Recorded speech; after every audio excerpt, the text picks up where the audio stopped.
మన రక్షకుడైన యేసుక్రీస్తు నామములో అందరికీ వందనాలండి. ఈరోజు దేవుని మాటలు సామెతల గ్రంథము 30వ అధ్యాయము 8వ వచనం. వ్యర్థమైన వాటిని అబద్ధములను నాకు దూరముగా నుంచుము. ప్రియమైన దేవుని బిడ్డలారా, యేసు రక్తంలో కడగబడిన మనము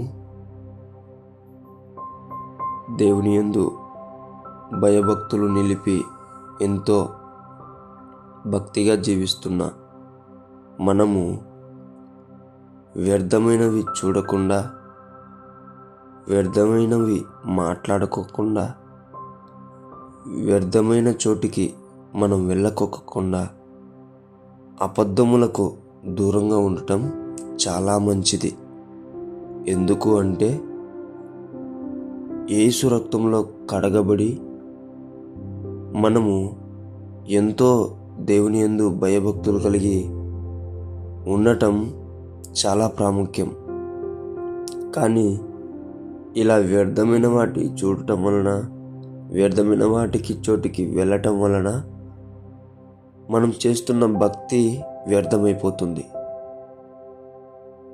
మనం చేస్తున్న ప్రార్థన వ్యర్థమైపోతుంది.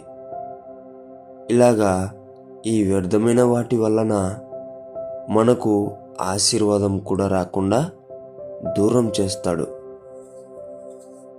అందుకే ప్రియమైన దేవుని బిడ్డలారా, నీవు కూడా అడుగు దేవుణ్ణి, ప్రభువా, వ్యర్థమైనవి చూడకుండా నాకు సహాయం చేయండి, వ్యర్థమైనవి మాట్లాడుకోకుండా సహాయం చేయండి, వ్యర్థమైన చోటికి వెళ్ళకుండా సహాయం చేయండి, అబద్ధములను నాకు దూరం చేయండి అని ఎప్పుడైతే నువ్వు దేవునికి మొరపెడతావో దేవుడు నీను వాటి నుంచి దూరం చేస్తాడు. నీవు జీవిస్తున్న నీ ఆత్మీయ జీవితాన్ని దేవుడే కాపాడతాడు. ప్రతి ఒక్కరు కూడా దేవునితో సహవాసం చేస్తున్న మీ అందరూ కూడా అలాగే ఉండాలని, వ్యర్థమైన వాటికో దూరంగా ఉండి దేవునితో ఉండి ఆశీర్వాదాలు, మేలులు అన్నిటినీ పొందుకోవాలని, సంతోషంగా ఉండాలని దేవుని పేట మనవి చేసుకుంటున్నాను. దేవుడి మాటలను దీవించునుగాక. ప్రార్థించుకుందాం. యేసయ్యా, మీకు వందనాలు నాయనా.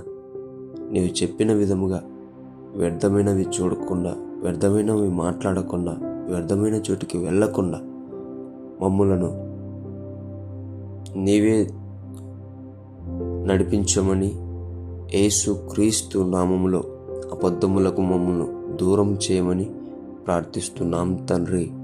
ఆమేన్.